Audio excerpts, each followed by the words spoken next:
Good evening out there. Welcome to another episode of Kink Candid. We are live tonight. We are still figuring out some of the scheduling issues, but Shay here, I just got over a round of bronchitis and the flu, so it's been an adventure at my house. Real life is a thing that happens even when you have podcasts. But we are here. And we have some interesting topics to talk about tonight. I would argue that any topic we discuss is interesting, or at least interesting to us, which is why we discuss them. Well, but we have particular topics to discuss tonight, and I think they will be of interest to others as well. We have, as we were just discussing before we got on the air, we were just discussing the fact that, as is common, and it sort of developed organically here at Kink Candid, we typically have two topics, and our regular listeners will have noticed that.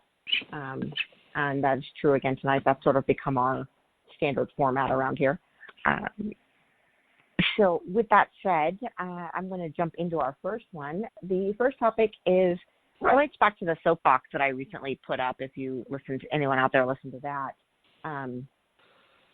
I went on a slight rant, I will admit. And the topic that was about, and what we're going to talk about in a little more depth today, is the concept that essentially words have meanings. And as I'm fond of saying, you can do this lifestyle in a lot of different ways. And to a large degree, you can kind of do it however you and your partner or partners want to do it. But you cannot define words however you want to define them. That's not actually a thing. No. And it comes up a lot, particularly around 24/7, which, as you all know, is a topic sort of close to our hearts here at Kink Candid. We're all 24/7 folk around here. And I keep having to reiterate online, I discover myself in my social media presence, I keep having to reiterate that 24/7 really does, in fact, actually mean 24/7. Yes. I was unaware this was a difficult concept to understand, but apparently it is. Well, it's difficult for some people anyway. And it comes up most often in the concept of people who are saying that they are in a 24/7 dynamic and they're having this or that issue and they're looking for advice on how to approach it. And as I'm fond of saying around here, the general advice is almost always to have a conversation with your partner, because that's usually the answer to most problems. That's at least the start, anyway. And so it's almost always step one, and it's often an actual solution, but it's at the very least step one. But in addition to saying, hey, this is the thing we need to talk about with your partner because that's the only way you're going to solve it, invariably, despite them having stated point blank that they are a 24/7 dynamic, they are being told that they need to step out of their roles or take time out of dynamics to have this conversation. No, I would not subscribe to that particular avenue of thought, shall we say. And I don't think that my partner would either. If I tell her that we're going to spend some time out of dynamic, she's going to look at me like I've lost my mind. Well, that's going to be the first thing. She's going to look at you like you've lost your mind. Secondly, she's going to go, why? or why just no. Or conversely, no, we're not. That is not the agreement we made. I don't recall consenting to that. No. And so, and I am a bit of a crusader in a sense. And I consider myself, especially in some of the subreddits that I'm active in, I am one of a very small group of people within that community, that subreddit, who are in fact practicing a 24/7 dynamic in their lives. And as such, I am, and I have been asked by moderators to weigh in on subjects related to this because I live it and they know that. But right. As such, I find myself being the sort of 24/7 lifestyle education committee, like all by myself. Well, and you and Munchkin and... So, I find myself taking this role and being like, okay, no, stop right there. And what ends up happening is I get into these back and forth debates where I eventually have to walk away because I'm like, you're insane, but okay. Okay, stop. Because now you're defining words differently than they should be. If it's a conversation that you have to walk away from because it's driving you insane, that's not a debate. That's an argument. Okay, you know what? That's fair. That's a fair point. But I get into these arguments sort of back and forth, and I eventually have to walk away because I realize there's no point in continuing because we have progressed into just back and forth and back and forth and back and forth, and it's not going to accomplish anything. And so, but it always follows a similar format in which I point out, no, see, this person said they were 24/7. 24/7, there really isn't an out of dynamic time. That's not actually how 24/7 works. And invariably, someone will feel the need to inform me that, no, you see, that is not actually how it works, and that I don't get to define their dynamic for them. And I'm going, well, no, I don't get to define their dynamic for them, but the word does mean what it means. Yeah. We have dictionaries and language for a reason. You can do 24/7 however you want. Well, yes, you can do it however you want. However, if you take time out of it, then it is by definition no longer 24/7. You see? No. That's just the thing. Well, no, that's not what it means. I'm like, no, that's actually what it means. You don't get to define that. No, the dictionary does. That's how this works. All right. I'm going to put on my English major's hat here for a second because I do actually have a degree in English language. We were taught from the beginning to be very careful of the words that we use because the words that you use in writing and in speaking and communicating change the meaning of what you intend. If you use the wrong word, then you're miscommunicating yourself. The phrase 24/7 has a very specific meaning. It means 24 hours a day, 7 days a week. If at any point you step out of dynamic from a 24/7 relationship, it is no longer 24/7. You have departed from what is defined as 24/7. I admit that there is a gap in our language because we have, for so long in the lifestyle, tended to define the lifestyle as being 24/7 and bedroom only. And there's a gap in our language, in our terminology for, yes, it comes out of the bedroom, but it's not 24/7. Right. And I admit that there is a gap there, but that doesn't change the meaning of what bedroom only and 24/7 actually mean. They still mean the same things that they originally meant. Yes. And so this is the first one that has come up, and it comes up a lot in terms of it's the most common way I see that words are being sort of misused.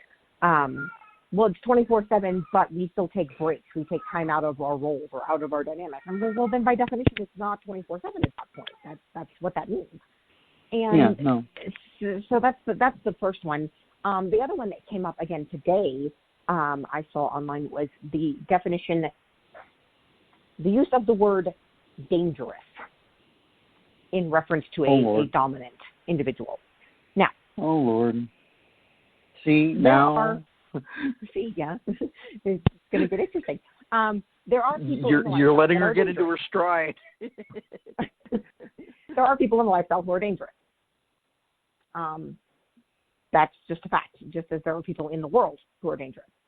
But there is a difference, and it is important to use the language to indicate a difference between someone who is dangerous and someone who is bad for you.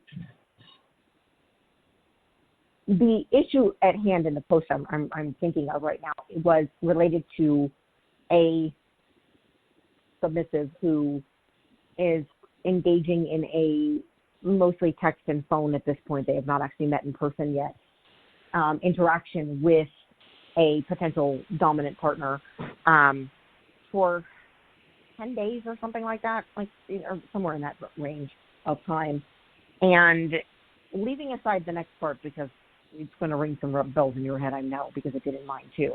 Leaving aside the fact for a moment that she tells us in her post that she has been, texting and talking on the phone and such with this person, and has been so deep in subspace for days on end that she was unable to eat or sleep or go to work, which we'll leave that aside for a moment.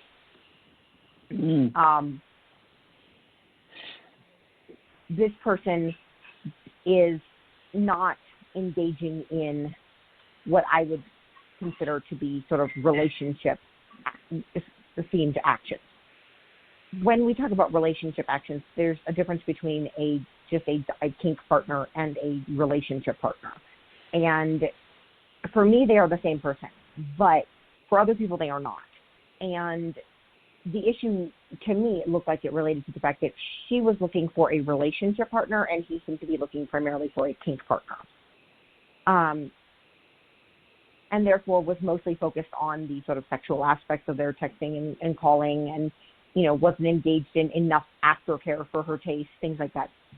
And I got downvoted, of course, because I insisted that, look, it sounds like this person is not a really good fit for you. Like, you guys don't have the same wants or needs from this arrangement, and therefore it's probably not a really great match.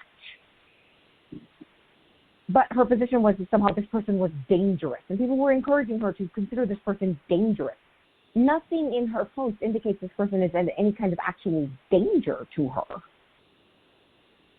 No. He's simply engaging in behavior that isn't a good match for her, and that's okay. You can absolutely say, look, it's not going to work because we want different things, and that's totally fine. But it doesn't make him dangerous. Dangerous means an actual danger to you. There's nothing in this post that indicates this man is a danger to you. What it indicates is that the two of you aren't going to make a good pair, a good fit together. It sounds like they're distinctly not compatible at this point, and that's, that happens. We're all human beings, but it is upsetting to me and concerning to me that we're using the terms dangerous or red flag to indicate what are pure incompatibilities. And that's a problem, because there is a difference between saying this person is incompatible with me and that's a red flag, or that person is dangerous. Well, no. And so that's an ongoing sort of issue that I see, kind of come up a lot. And I'm going to stop you right here.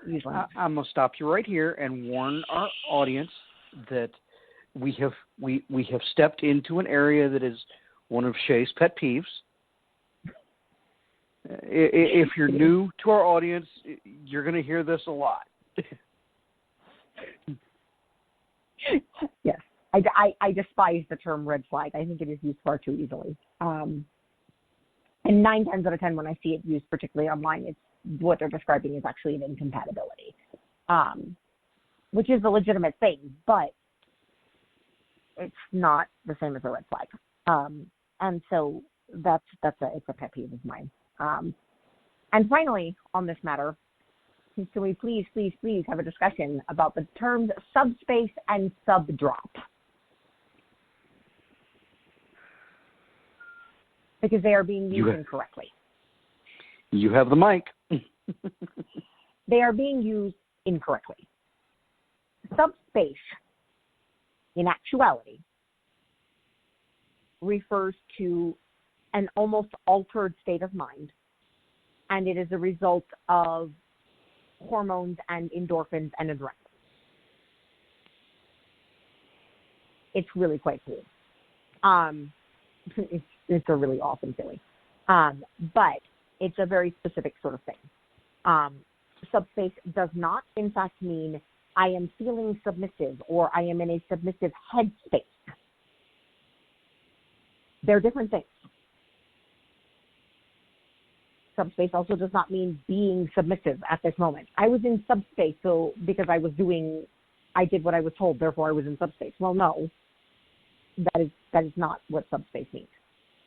And on the related note, just because you are having a negative emotion does not make it subdrop. Subdrop is very specific. I can only speak to subdrop because I am a sub, not a top. So I cannot speak to dom drop or top drop because I don't experience them. I will defer to my co-host on that particular issue. But subdrop specifically refers to the mental and emotional crash that happens as that flood of endorphins and adrenaline and hormones exits your body and your brain. It can be unpleasant. Make no mistake. I've heard this one misused a lot recently. But I see these posts and these questions that come up all the time online with, well, we had a session 3 days ago and today I'm feeling insecure or I'm feeling jealous or what have you. Is this subdrop? And invariably several people will run and go, yeah, that's totally subdrop. It's delayed subdrop. It's totally subdrop. No, it's not. It just isn't. No. You cannot experience subdrop in its actual sense days later. Delayed subdrop, not a thing. If you are experiencing it days after a play session, what you are experiencing is one of two things. Either a negative emotion that is coming from some other source, either an underlying mental health issue or some other relationship issue that maybe you haven't really addressed. If you're feeling insecure, maybe you're feeling insecure about something, but that's not subdrop. It's a separate thing altogether. Or, conversely, you are engaging in play that you cannot mentally and emotionally handle. And that happens. And it's a thing that definitely does happen. Like, let's say, I see this a lot when it comes to the harder humiliation, degradation play. You have this experience. You enjoy that experience at that moment, and you're flying high. You do all of these things. And several days later, when you have sort of come down after that has happened and you've gone back to your sort of normal activities, in the back of the brain starts going, what is wrong with me? Why did I do that? Why did I enjoy that? And that's a valid emotion. It's just not subdrop. It's insecurity. Yeah, and it's a valid emotion.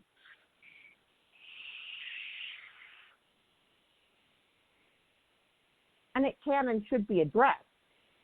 But what ends up happening, and the reason this is so important to me as a sub, is that, when you use the term subdrop to refer to things that are not subdrop, first of all, it stops the individual in question from ever addressing what is actually going on. Oh, it's just subdrop, it'll pass, it's just, it's just hormonal and you'll be fine. And so they never address whatever underlying issue may exist there. So that's the first problem. It does a disservice to the submissive in question who's asking about it. And secondly, that feeds into another line of conversation, which is, this is your dom's responsibility. Mm-hmm. Because it's subdrop, you must not have gotten good aftercare or enough aftercare, or they need to, it's why we have this constant, this theory that is new. I don't know if you've heard this yet, Jay, but apparently now not only are you supposed to provide aftercare immediately following the play session, scene, what have you, you are also supposed to be checking in daily for several days afterwards to prevent delayed subdrop. Okay. Apparently, there must be a crop of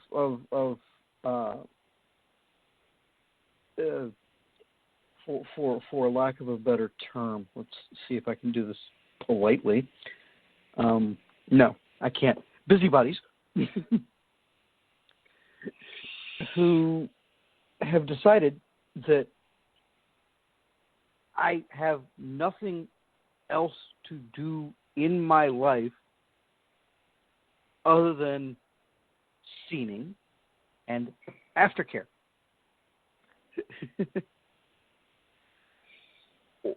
and conversely, that my partner has nothing else to do with her life other than to lay around and either participate in scening or wait around for me to provide the requisite to them amount and quality of aftercare. I assure you that we have better things to do. Well, I won't say better. That's incorrect.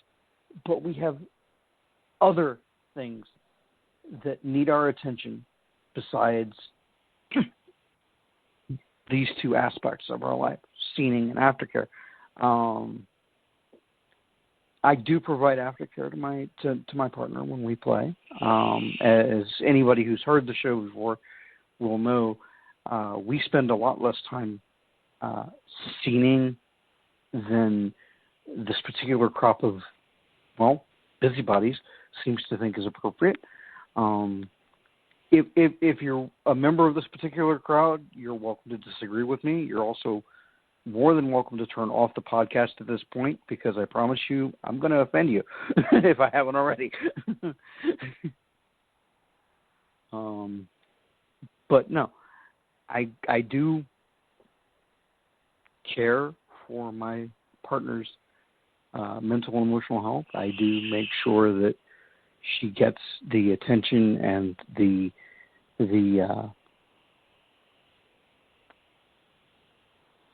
attention and the aftercare and ongoing care that she needs. But checking in days after a scene to make sure that she's still okay, she's going to very quickly tell me to stop hovering and find something else to do. And she'd be right to do so. And as Shay has told you, delayed subdrop, not a thing. If days after a scene you're experiencing some negative effect that mentally or emotionally is bothering you, that's not subdrop. That's something that you need to discuss with your dominant, with your partner, and perhaps with a medical professional. I can't speak to that, not being a medical professional on my own. But I can make the suggestion that you seek out someone who can give you, who can help you explore and help you address what's going on. And so it does, and it's important to understand these things, because it prevents us all, and the reason this is such an important topic, and because I'm sure that there are some out there going, well, what difference does it possibly make? Well, it does. And it does because what ends up happening is a couple of things.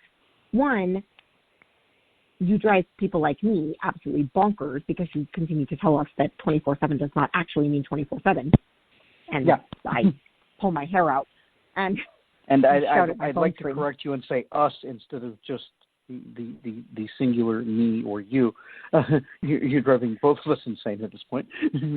I pull my hair out and stare at my phone and shout at my screen because it drives me crazy to see terminology used incorrectly like that. When you call a person, or specifically a dominant usually, but a person dangerous because they're incompatible with you,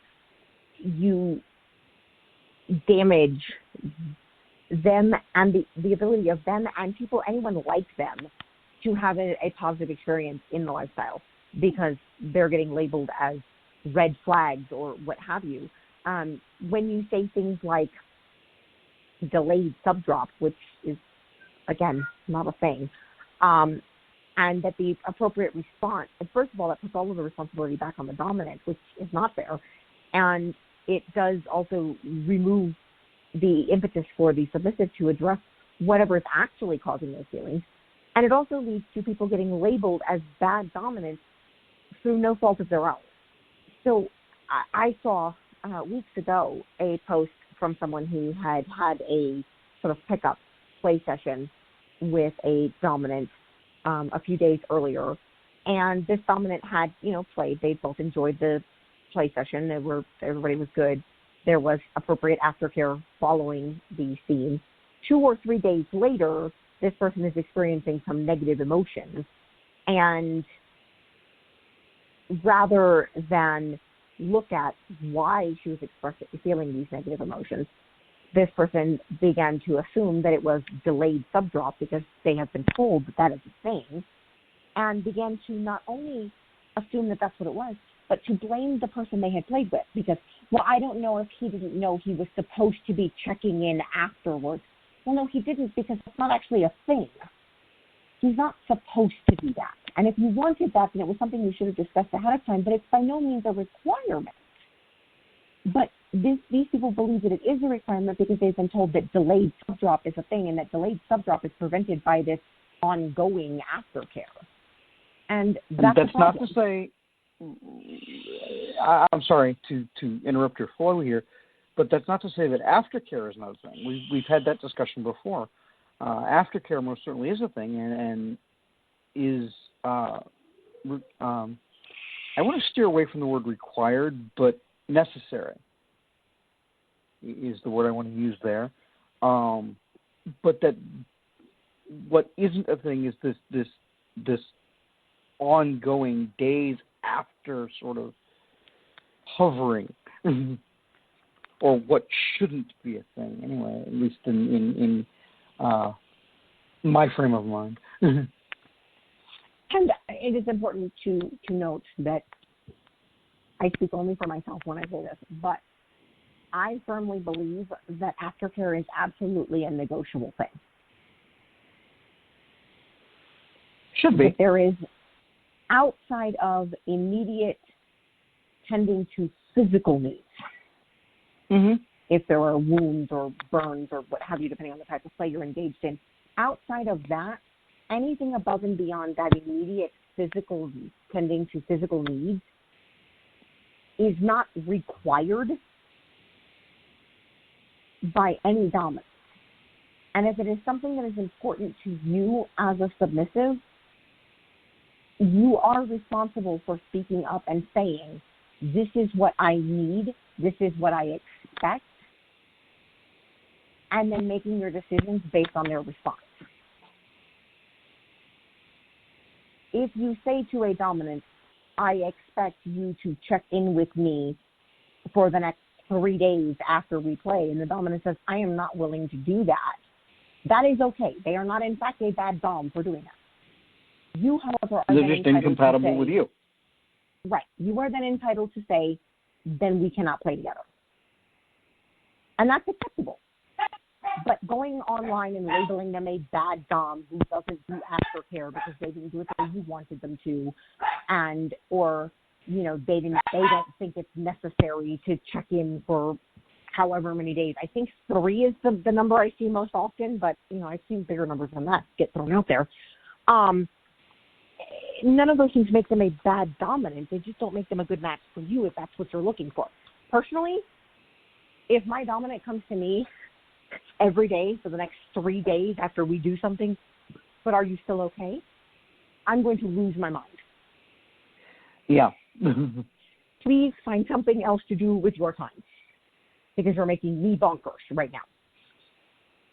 And so, but yes, this is why it's important to use the term subdrop correctly. Subdrop refers specifically to that crash of emotion, that crash of endorphins and adrenaline and hormones. and it occurs within a few hours of the end of the playtime. If it is particularly late in the day and you fall... I want to make it clear that I'm not a medical professional. Neither of us are. Although that may be changing, at least in Shay's case. But I think it's important to realize that when we say subdrop, when we're talking about subdrop, what we're actually talking about is withdrawal. You've had a tremendous influx of endorphins and hormones flooding the brain and flooding your body as a result of whatever play you're involved in, which creates the correct me if I'm wrong here, Shay, but would euphoria be a proper term in this case? That'd be the term I would use, yeah. Okay. Creates the euphoric sense of what is referred to as subspace. When you then experience subdrop, what you're experiencing is the withdrawal from that hit of biochemicals, that hit of hormones and endorphins. And I think that if we start to acknowledge that that's what we're dealing with, maybe we can peel ourselves away from the false definition and the false expectation of this days-long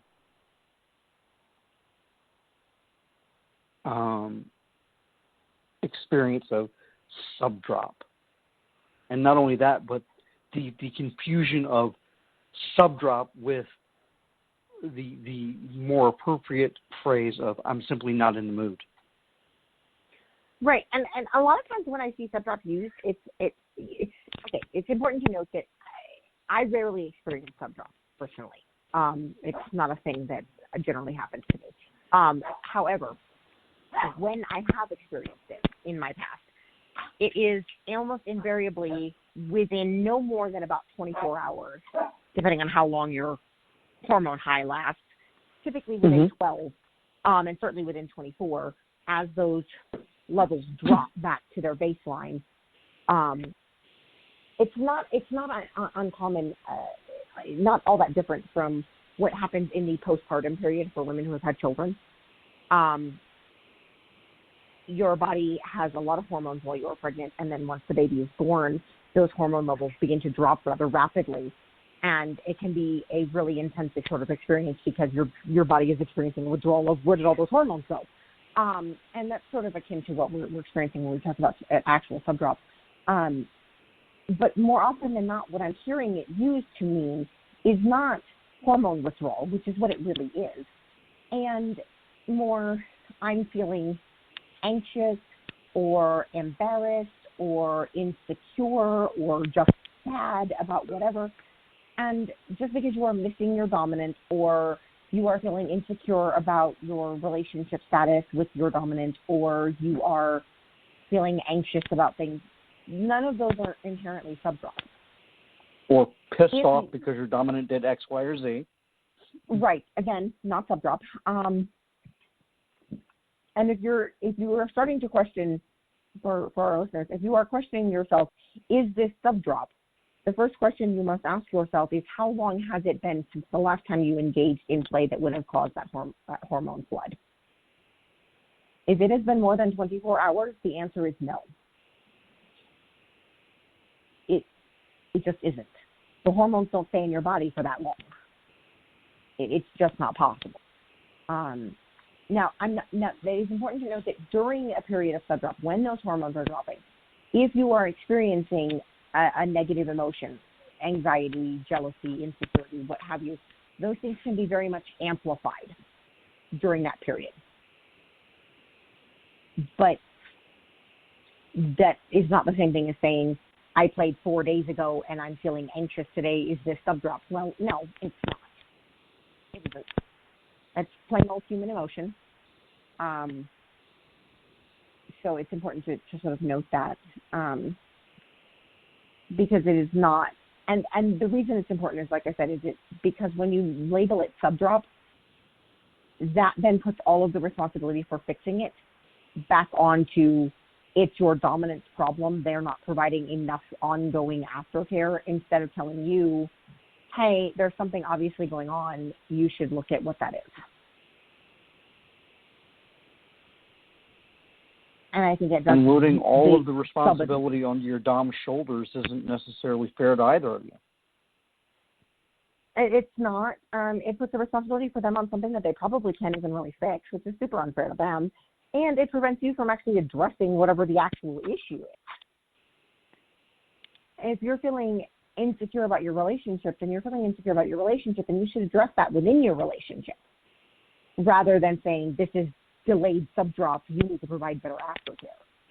Because what's going to happen is whatever caused you to feel insecure in the first place still exists. So you're actually end up hurting yourself in the process too. So, but all of these things sort of tying together with that sort of like concept of words do in fact have meanings, and it's important to use them correctly so that we communicate effectively. If I'm using subdrop instead of anxiety or jealousy or insecurity to my dominant, we are not communicating effectively. And that matters. It really does.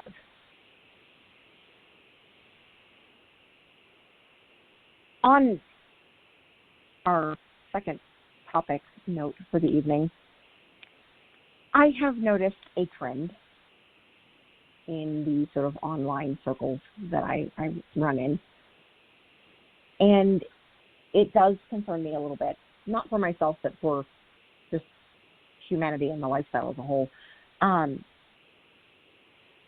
And this primarily has to do with switches, specifically. Now, as our regular listeners will know, I am, in fact, not a switch. I'm making a really bad top, just for the record. I'm not good at it. It's not in my nature. And I can, given the right circumstances, engage in what would effectively and correctly be referred to as sort of service topping. Yes, it's topping, but it's coming from a sort of submissive mindset. But I'm not a switch. And switches are, first of all, valid. I just want to put that out there. It's a valid way to be, I promise. The problem becomes when switches get into relationships. Most often I see this with switches who lean dominant. It can go both ways, but I see it most often with this particular configuration. Person A is a switch who leans dominant. This dominant leaning switch gets into a relationship with person B, who is a purely submissive person, not a switch. And everything goes good for a few months. Switch is being very dominant. Sub is their dom side is happy. Sub is happy. Everybody's happy. And then their switch side pops up, and they're feeling submissive at that moment. And they then go to their, as previously stated, purely submissive partner and say, I want you to dominate me for the night. And their submissive partner says, no, thank you. I am not. Or worse. Yeah. Best case scenario what? says, no, thank you. And submissive partner doesn't really want to do it because they're not into that. It's not their thing. And said dominant leaning switch comes wandering onto social media and begins asking our advice subreddits and forums. Why won't they do this for me? How can I get them to do this? Can you turn someone into a switch? And all of these questions. Because they're submissive, you can't, and no. Nor are the answers should you. to those questions. And it is very, very, very unfair to your partner to go into a relationship expecting, knowing what they offer, and then getting annoyed that 3 months, 6 months, a year into their relationship, they won't do what you want them to do, this change that you want them to make. I see this occasionally with these kinky vanilla relationships. I've known I was kinky for years. I got into a relationship 2 years ago with this vanilla person, and now I want him to be kinky with me, and he won't do it. How can I get him to do it? See, again... No.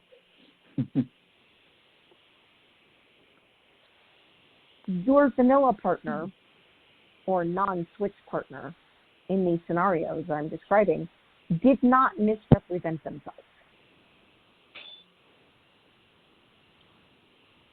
They were honest and open about who and what they are. You would have a right to be upset if they had misrepresented themselves. If a person says to you, I am a switch, and in fact they are not a switch, they only want to be dom or they only want to be sub, then you have a right to be upset because you were misled. But if they say to you, I am a sub, and 6 months into the relationship you're like, why won't they switch with me? Well, to be fair, you got into a relationship with a sub, not a switch.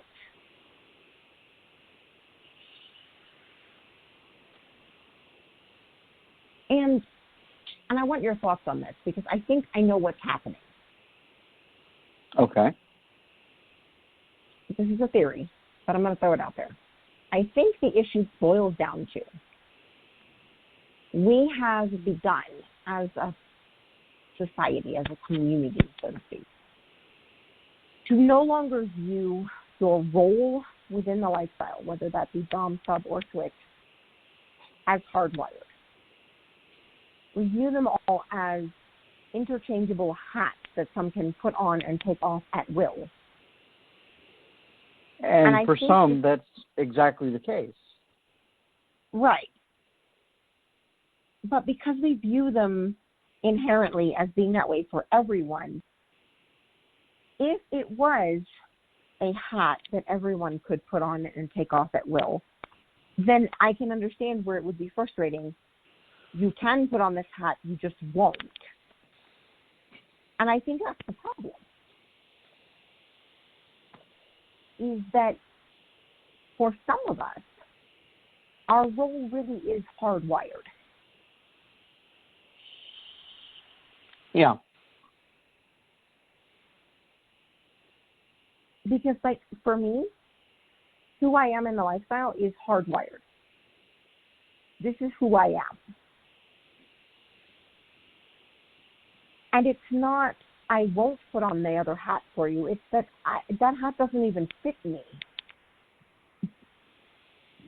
It's not a hat I can wear.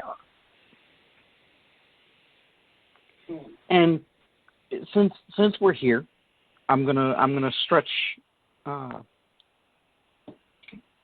things just a little bit and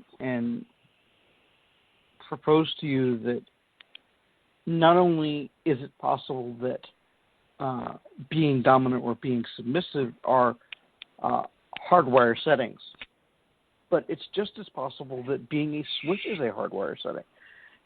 You don't want to get into a relationship with a switch because you like the way they dom and expect them to be dominant for you all of the time. It's not going to work. That's just as unfair and just as unreasoning as a switch getting into a relationship with a submissive and turning around 6 months later and expecting them to dom for them, or getting into a relationship with a dominant and expecting them to submit. And I think we need to do a better job as a community of expressing the fact that it may be a hat or a role that you can step into and out of at will. And if that's true of you, that is absolutely valid and okay. But it is important to understand that for some of us, being a dom or being a sub or being a switch even is simply who we are, and we're not able to play a different role. You can't make someone a switch any more than you can make them a dom or make them a sub. They simply are who they are. And if you are a switch, it is important to, just as it is for us submissives or the dominants out there, to sort of be really self-aware of what your role is within the lifestyle and sort of own that. If you are a switch who needs to switch out roles a lot, and you need a true dom when you're feeling sub and a true sub when you are feeling dom, then it may be that your best bet is another switch who's capable of making that transition with you. If you are a switch who is mostly leans one way and is comfortable with service in another way, so you can be a dom-leaning switch with a sub if you are comfortable with the idea that you're never going to have a true dominance. What you are going to have is most likely a service top.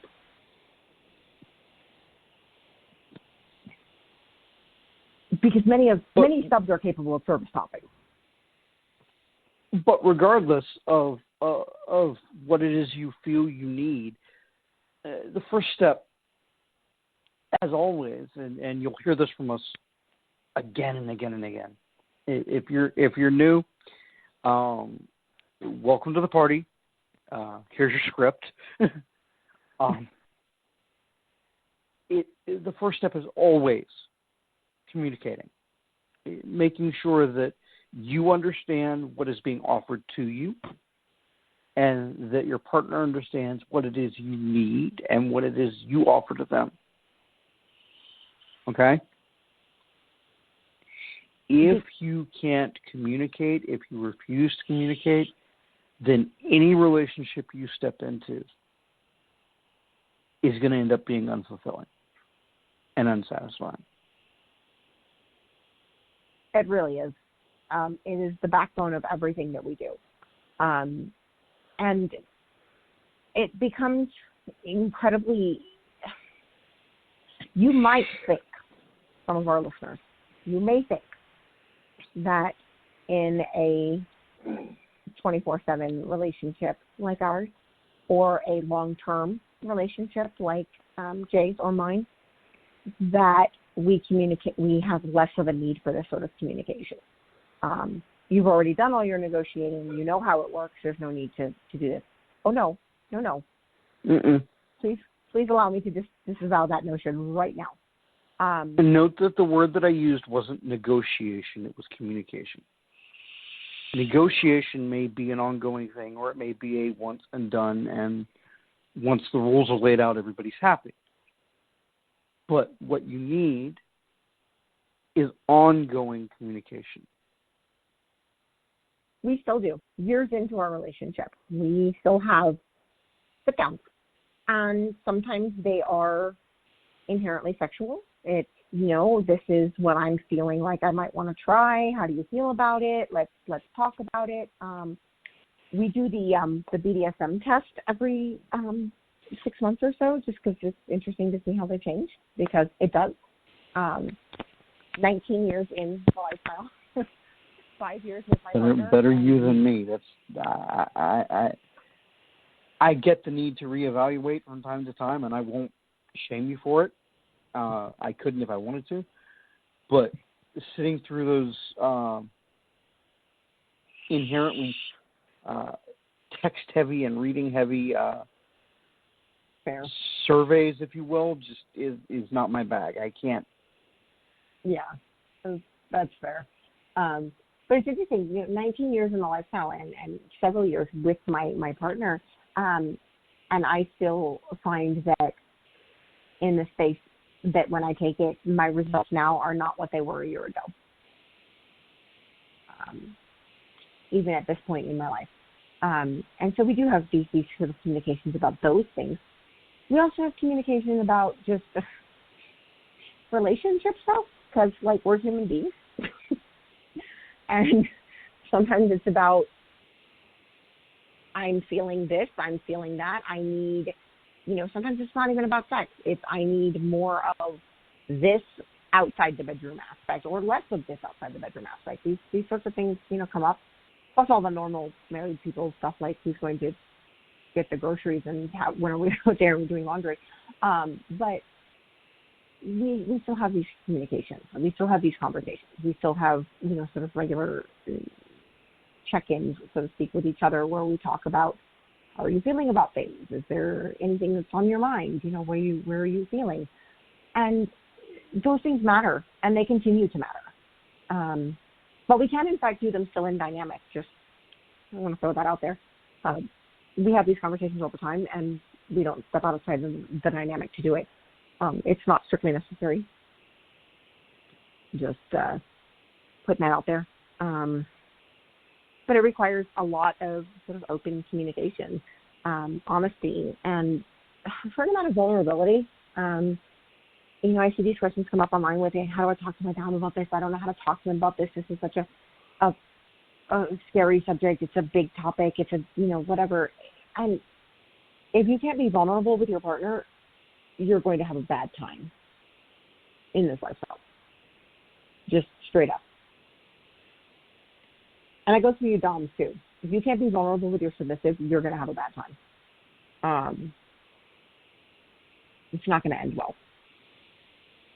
And I will say that as a blanket statement. And I try to stay away from blanket statements, but that one I will stand behind.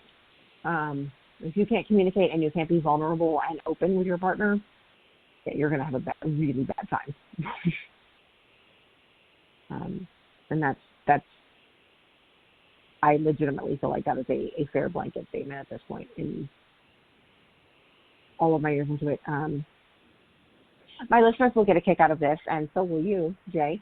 I had someone attempt to call me on incorrect protocol online the other day.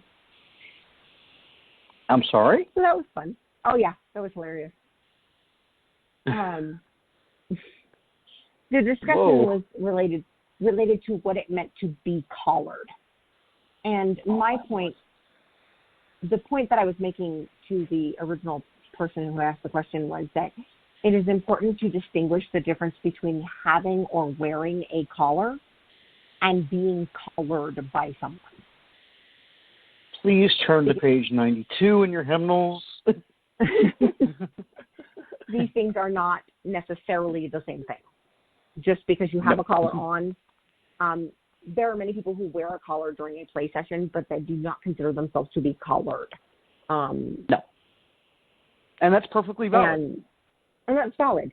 But it is important to distinguish what are you referring to when you and your partner are having this conversation. Are you talking about wearing a collar, or are you talking about being collared? And what does being collared mean to you?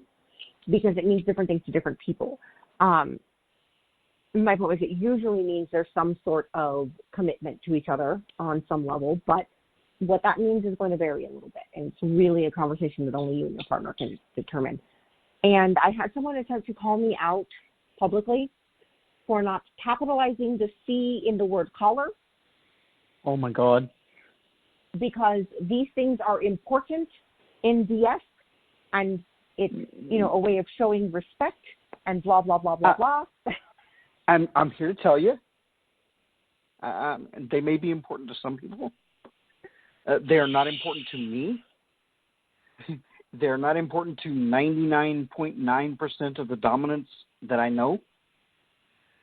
I was a member of a community at one point where these things were taken very seriously and were very important, and you could be what's the word I'm looking for? Shunned or otherwise punished for not paying attention to the capitalization protocol. I left that community very quickly once I realized that what I was looking for was not to be found there. You often, and this is part of the reason that Shay is responsible for 90% of our communication with the outside world and with our audience. You will find that I capitalize very little Yes, I am or was an English major. I do have a degree, but you will note that I have a degree in English, not in grammar. Not that I don't think grammar is important. It's that for me, that extra, contortion of my wrist that is required to hit the shift key or the control key or what have you, doesn't play nicely with my disability on some days. My hands don't always move the way that I need them to, or the way they did, 2 years ago. It's part of the disability. Not making excuses, simply explaining this. That's the way it is for me. So I just don't bother with it most of the time because it's not worth being in a wrist brace for 6 months if I screw myself up, or God forbid, wrenching my shoulder again.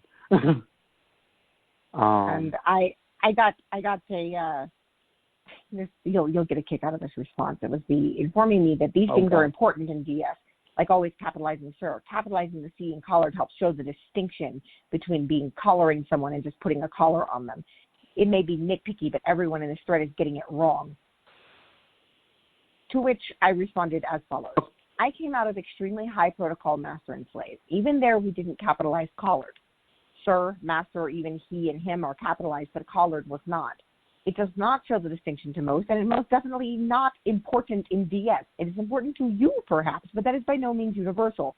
I capitalize things others don't, but that's me, not everyone, and it's not something you can simply pronounce is important in DS, since not once in 19 years of living as a full-time TPE slave have I ever capitalized that word, nor has anyone I've ever known in that time. At which point they wandered off. Also, I would like to posit the thought that if everyone in this thread is getting it wrong, if what you mean is that everyone is doing it differently from the way that you're doing it, then perhaps, just perhaps, everyone else has it right and you're the one getting it wrong. And so, and the reason I bring it up is because, again, we're back to the meaning of words.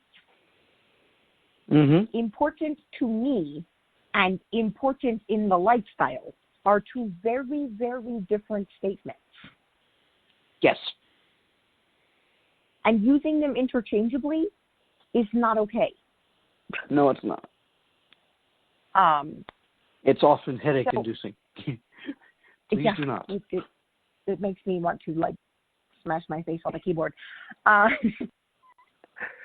Which I will not do because I'm using my phone, which is currently my screen protector is rather in bad shape, and I cannot afford to smash anything on my phone.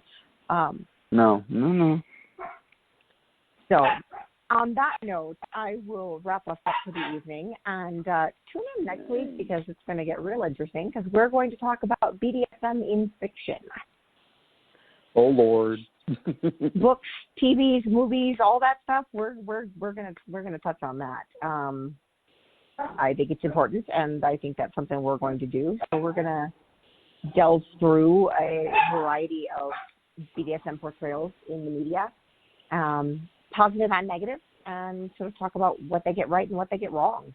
And we'll kind of delve into that a little bit next week. Until then, enjoy yourself out there. As one of our moderators on Reddit says, do terrible things to lovely people. And tune in next week. And as always, be safe out there.